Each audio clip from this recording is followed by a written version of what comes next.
Halo teman-teman, gimana weekend kalian hari ini? Semoga weekendnya itu punya makna ya. Atau mungkin kalian sekarang udah menjelajahi tempat-tempat yang udah kalian inginkan selama ini. Apalagi udah new normal, harapannya juga kalian menikmati new normal ini. Tapi teman-teman, sekalipun new normal, jangan sembarangan pergi ke tempat-tempat umum. Dibatasi aja dulu kayak gitu karena kondisinya sekarang semakin bertambah korban. Jangan lupa gunakan hand sanitizer kalau lagi di tempat-tempat umum, kalau di tempat-tempat makan. Jangan lupa menggunakan masker dan ikuti protokol kesehatan. Dan jangan sembarangan salaman. Apalagi juga jangan sembarangan duduk di tempat duduk. Oke teman-teman, di video kali ini aku mau ngajak kalian kita sama-sama baca cerita horor pendek atau sering disebut creepypasta. Jadi kita sama-sama baca. Aku mau ngajak teman-teman untuk sama-sama membayangkan ketika kita berada di posisi tersebut. Biar kayak dapat gitu loh feelnya. Coba kita sama-sama bayangkan. Oke teman-teman, sebelum aku mulai video ini, aku mau ngajak teman-teman untuk dukung channel aku. Jangan lupa kalian subscribe di bawah subscribe. Kalian dukung channel aku supaya aku semangat terus buat videonya. Jadi teman-teman, aku tuh baca ceritanya tuh dari laptop. Jadi sorry nanti kalau arah mataku itu kayak lirik-lirik, karena aku nggak punya dua HP, satu untuk rekam, satu untuk laptop untuk edit. Kita ke cerita yang pertama. Catatan perawat. Bayi terlahir beratnya 3,5 kg, 10 ons. Panjang bayi 18 inci, 32 garis, gigi rata. Tidak pernah menangis dan selalu menyeringai lebar. Ayo kalian yang lagi kerja di rumah sakit pernah nggak ngalamin hal yang kayak gini ya kan? Lucu aja, lucu sekalian kayak ngeri gitu kan. Bayi terlahir 3,5 kg, 10 ons kayak gitu. 3,5 kg, kalau 10 ons itu dia itu perkiraannya itu udah 1 kilo, karena 2 ons setengah dia seperempat, berarti 10 ons, berarti bayinya itu lahir 4,5 kg. Besar ya. Panjang bayinya 18 inci. Tapi yang paling aneh, dia punya gigi 32 gigi, bahkan miring punya gigi. Dan bayinya tuh kayak nggak pernah nangis gitu. Dia itu kayak selalu senyum menyeringai. Apa yang kalian lakukan ketika kalian menemui bayi aneh? Kalau kalian pernah tonton di Indosiar film Bajang, apa yang pernah tonton film Bajang? Mungkin bayinya itu kayak bayi-bayi gitu ya, kayak bayi iblis. Ke cerita yang kedua. Malam itu suamiku dinas keluar kota dan hanya tinggal aku berdua dengan putraku di rumah. Tapi di tengah malam, putraku yang tidur di lantai 2 masuk ke kamarku dan mengeluh, "Mama, kenapa papa terus menutup jendela kamarku?" Dingin.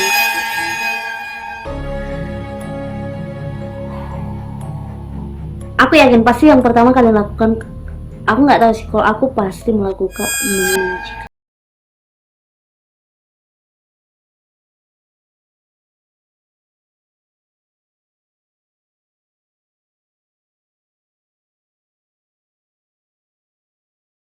Nutup jendela kamar ini pasti papanya kan ada dari depan, dan nggak mungkin juga papanya kan lagi dinas keluar kota,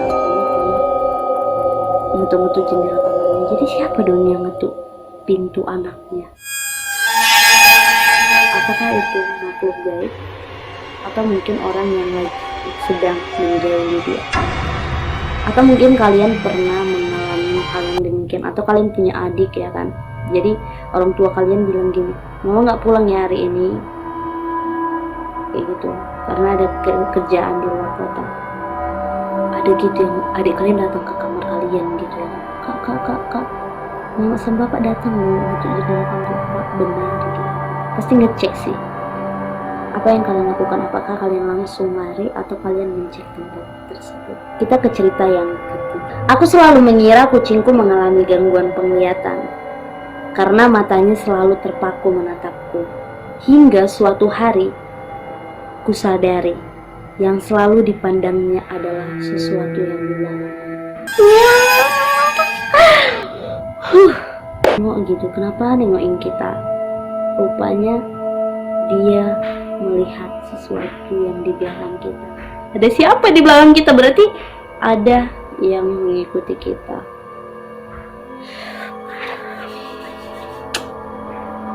Ke cerita yang keempat.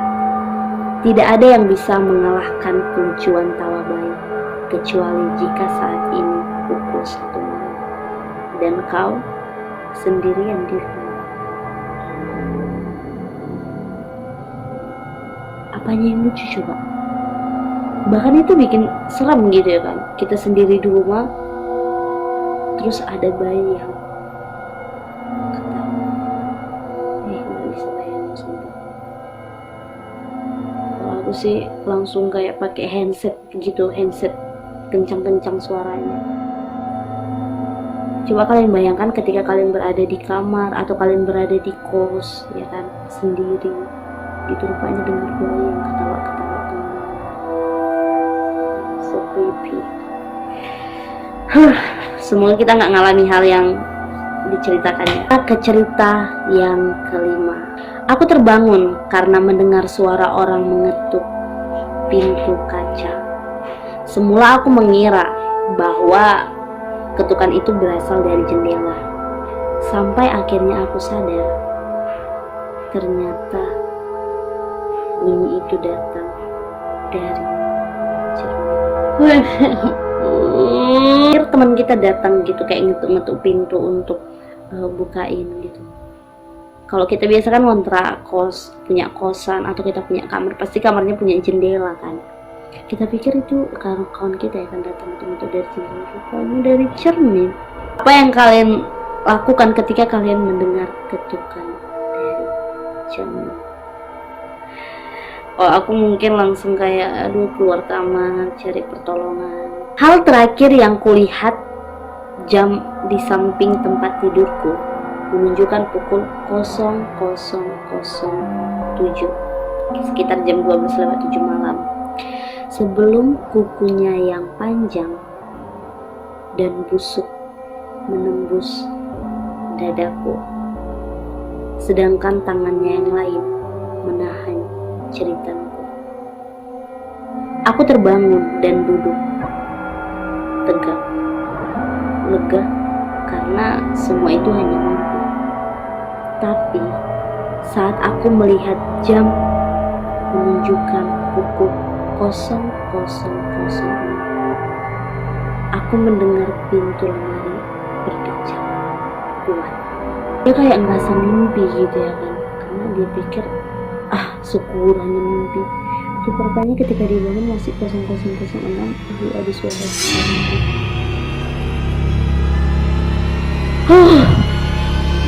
Gak bisa bayangin gitu ketika kalau itu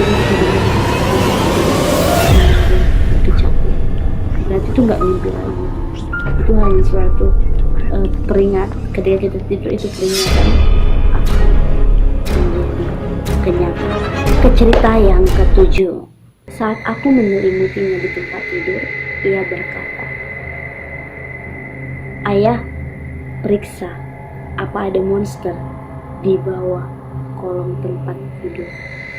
Aku menengok ke kolong tempat tidur dan aku melihat ia yang lain di kolong tempat tidur menatapku sambil gemeteran dan berkata, "Ayah, ada seseorang di atas tempat tidurku."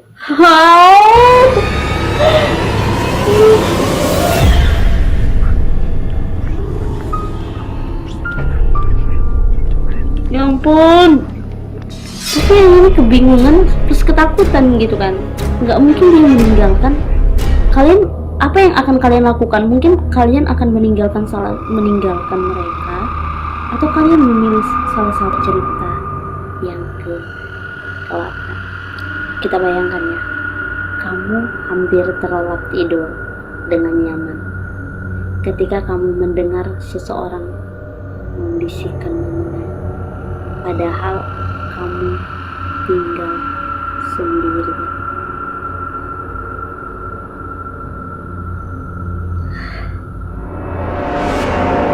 Coba kalian bayangkan, kalian udah kayak ngantuk, kayak udah minta kali gitu matanya.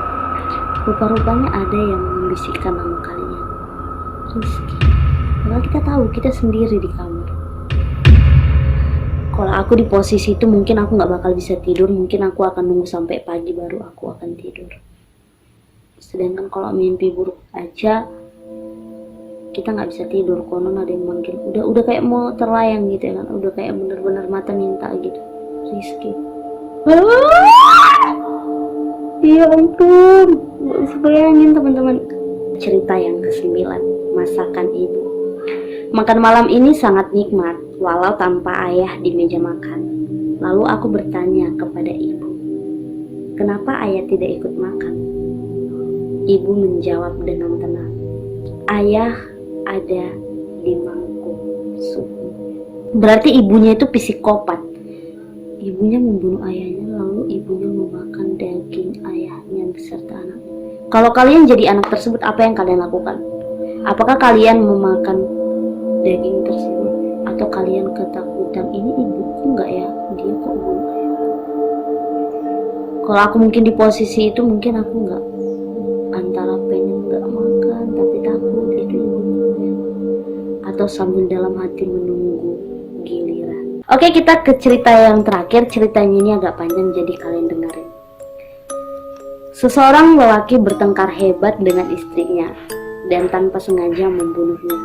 Kemudian lelaki itu menunggu putranya untuk tidur supaya dia bisa menguburkan mayat istrinya di belakang rumahnya. Lelaki itu takut putranya akan bertanya, di mana ibunya? Tetapi ternyata tidak.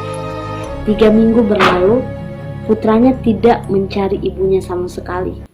Bahkan putranya itu nggak nanya gitu sepatah dua kata. Kemudian suatu malam, setelah makan malam, putranya menatap ayahnya. Ayahnya ragu-ragu sambil bertanya gitu, kenapa ragu-ragu? Mungkin dia mikir, kok anak ini nggak nanya ibunya ya. Ayahnya ragu-ragu dan bertanya kepadanya, nak, kamu ingin mengatakan sesuatu? Akhirnya putranya berbicara dengan wajah aneh. Ayah, mengapa kamu menggendong ibu di punggungmu setiap hari? Berarti anaknya ini memiliki indera keenam. Setiap hari kayaknya memperhatikan. Terus ayahku setiap hari menggendong ibuku. Ternyata dia nggak tahu kalau ibunya sudah mati. Gitu. Kalian bayangin nggak sih ekspresi ayahnya ketika ditanya? Ibunya tetap mengikuti ayahnya. Oke teman-teman, mungkin ini aja cerita horor kita, cerita singkat. Jangan lupa kalian tinggalkan like di bawah, jangan lupa di komen. Terima kasih sudah menonton dan see you next time.